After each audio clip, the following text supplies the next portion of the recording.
৩ বছরের বেশি সময় ধরে ওভারহোলিং বন্ধ থাকায় ফেঞ্চুগঞ্জের শাহজালাল সার কারখানার উৎপাদন ব্যাহত হচ্ছে।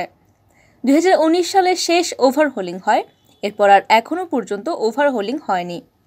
একটি নির্দিষ্ট সময় পর্যন্ত চলার পর যন্ত্রের কার্যক্ষমতা কমতে থাকে।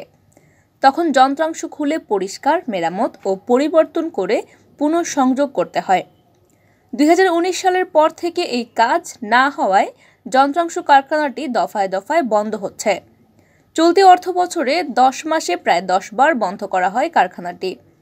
একই বছরের শুরুতে অ্যামোনিয়া প্লান্টে যান্ত্রিক ত্রুটি দেখা দেয়। ২ মাস ১০ দিন বন্ধ থাকার পরে বিদেশ থেকে প্রকৌশলী এনে সংস্কার করা হলে উৎপাদনে যায় কারখানাটি। কিন্তু ১.৫ মাসের মাথায় যান্ত্রিক ত্রুটির দেখা দেয় কারখানা পাওয়ার প্লান্টে। ফের বন্ধ হয় উৎপাদন। এই অবস্থায় চলতি অর্থবছরে লক্ষ্যমাত্রা অর্জিত হবে না বলে জানায় সংশ্লিষ্টরা। বারবার প্লান্ট বন্ধ হওয়ার কারণ হিসেবে সংশ্লিষ্টরা বলছেন, বিগত ৩ বছরেরও বেশি সময় ধরে সার কারখানার ওভারহোলিং না হওয়া। সার কারখানা সূত্র জানায়, কারখানা ওভারহোলিংয়ের জন্য ফরেনার যারা আসবে তাদের শিডিউল ঠিক করা হয়নি, তাহলে কিভাবে ওভারহোলিং হবে? তাছাড়া যে মালামাল প্রয়োজন তা না আসা পর্যন্ত ওভারহোলিং করা সম্ভব না।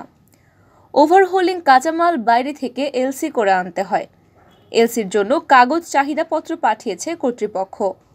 এদিকে চাহিদাপত্র গেলেও এলসি ওপেন হয়নি। কবে হবে তা সঠিক করে বলতে পারছে না কারখানা কর্তৃপক্ষ। কারখানা কর্তৃপক্ষ আবারও জানায়, ২০১৯ সালে শেষ ওভারহোলিং হয়, তারপর আর এখনো পর্যন্ত ওভারহোলিং হয়নি। কর্তৃপক্ষ বলছে ৩ বছর ওভারহোলিং না হলেও বড় ধরনের কোনো সমস্যা হবে না। কিন্তু বাস্তব চিত্র ভিন্ন। বারবার বন্ধ হচ্ছে দেশের সর্ববৃহৎ সার উৎপাদন কেন্দ্রটি। এটাকে কর্তৃপক্ষের খামখেয়ালিপনা বলছেন কেউ কেউ। সার কারখানা কর্তৃপক্ষ জানায়, এখান থেকে চাহিদাপত্র পাঠালেও বিসিআইসি ও হাই অথরিটি একমত না হওয়াতে অনেক সময় প্রয়োজনীয় কাজগুলো সময় মতন করা যায় না। তাই এই বছরও ওভারহোলিং হওয়ার সম্ভাবনা কম। তারপর যদি জরুরি কিছু কাজ করতে হয়, তবে যেখানে প্রয়োজন সেখানেই সপ্তাহ দিনের জন্য করা হবে। কর্তৃপক্ষ জানায়, আগের কারখানা ছিল ম্যানুয়াল, একটা বন্ধ হলে সেটাই বন্ধ হতো।